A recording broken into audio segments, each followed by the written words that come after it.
और ये आश्रम वाले कहते हैं हम विश्व शांति दिवस मनाएंगे, पाठ करेंगे।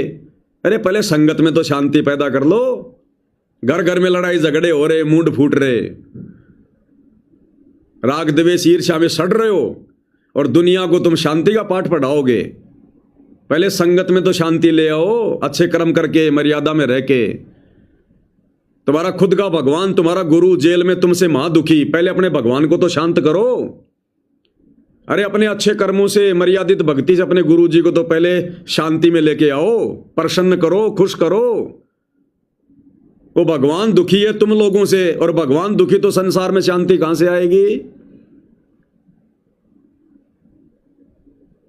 अब क्या है ना भाई और बहनों, इन सतलोक आश्रम वालों की शिकायतें सुन सुन के, क्योंकि आप जी विशेष संदेश में सुनते हो, गुरु जी क्या कहते हैं कि मेरे को इतना दुखी ना किया करो भाई। एक एक की नहीं सुनी जाती मेरे से, यानी इतनी शिकायतें जाती हैं संगत की लड़ाई झगड़े की, इतनी शिकायतें जाती हैं। तो गुरुदेव कह रहे कि एक एक की नहीं सुनी जाती, सुधर जाओ। और गुरुदेव कहते हैं शांति बना के रखो, शांति बना के। तो इन्होंने क्या किया, 3 दिन का पाठ शुरू करने का फैसला ले लिया कि गुरुजी अब हम शांति के लिए पाठ शुरू करेंगे। हम शांति के लिए कोई प्रयास नहीं करेंगे, हम मर्यादा में रह के भक्ति नहीं करेंगे, हम पाठ करेंगे। उस पाठ से शांति आ गई तो ठीक है, नहीं तो भाड़ में जाओ शांति।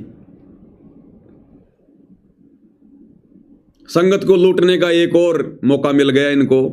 1, 2, 3 मई 2026 विश्व शांति दिवस। अरे कौन से दिवस आ गए? अरे इससे अच्छा तो 9 मार्च की याद में, मई तो बहुत दूर है, अभी मार्च आने वाला है, मार्च का महीना हो गया शुरू। अरे 9 मार्च को 3 दिन का पाठ शुरू कर देते, संत रामपाल जी का निर्वाण दिवस। क्योंकि 9 मार्च 1997 को तुम लोगों ने संत रामपाल जी को आकाश में उड़ा दिया। तुमने फिल्म बनाई थी ना 3D, संत और परमात्मा का अद्भुत मिलन। तो 9 मार्च 1997 को तुमने दिखाया कि संत रामपाल जी को कबीर जी ने आकर सतलोक भेज दिया, उनका निर्वाण हो गया, सह शरीर गए। जैसे तुम कबीर जी का निर्वाण दिवस मनाते हो, क्योंकि वो मगर से सह शरीर गए थे। अरे तो 9 मार्च के दिन 3 दिन का पाठ शुरू कर देते। संगत को लूटने का ज्यादा शौक है तो तुमसे ढंग से अगर नहीं बैठा जाता टिक्के, तो 9 मार्च का दिन रख देते मेरे भाई, संत रामपाल जी का निर्वाण दिवस। क्योंकि संत रामपाल जी तो है ही नहीं धरती पर, अब तो तुम्हारे अनुसार उनके रूप में कबीर जी आ गए ना 1997 के बाद। तो 9 मार्च को 3 दिन का पाठ रख दो, बढ़िया पैसा आएगा। ये भी अच्छा ना लगे तो नया धार्मिक अनुष्ठान शुरू कर देते 3 दिन का, कि जब धर्मदास जी को परमात्मा नहीं मिल रहे थे तो धर्मदास ने 3 दिन का भंडारा रख दिया, तीसरे दिन परमात्मा आए। अरे तो धर्मदास जी की उस याद में, उस पीड़ा की याद में रख देते 3 दिन का भंडारा। अरे तुम गरीबदास जी का बोध दिवस तो मना रहे हो, तो गरीबदास जी का मरण दिवस भी मना लो। अरे उनका निर्वाण दिवस मना लो, जब वो छुड़ानी में उन्होंने अपना शरीर छोड़ा था। तो 3 दिन का निर्वाण दिवस भी मना लो जब बोध दिवस मना रहे हो तो। और तुम सबका मना रहे हो तो दादा गुरु जी को क्यों छोड़ दिया? अरे दादा गुरु जी का कोई जन्मदिन मना लो, कोई मरण दिन मना लो, कोई बोध दिवस मना लो, कुछ तो मनाओ दादा गुरु जी का भी। उससे भी जी ना भरे तो पंडित चिदानंद जी का देख लेना किसी ग्रंथ में, वो कब जन्मे थे, वो कब मरे थे, कब उनको ज्ञान हुआ, कब नाम लिया। तुम्हारा तो मकसद ही संगत को लूटने का है, शांति पैदा करना थोड़ी है। खाली पाठ करने से शांति थोड़ी आएगी।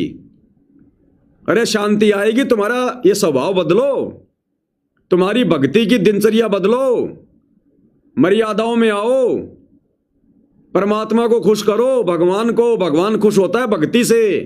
पाठ पाठ पाठ पाठ, इससे भगवान खुश नहीं होता। होना होता तो हो लेता। तुम कितने दिनों से पाठ कर रहे हो? उल्टी संसार में अशांति फैल रही है। अरे तुम 4-5 वर्षों से आश्रम खोल के पाठ ही पाठ कर रहे हो, पाठ ही पाठ कर रहे हो। ये ईरान में क्या हो गया? वो भयंकर तबाही हो रही है, विश्व युद्ध शुरू हो गया।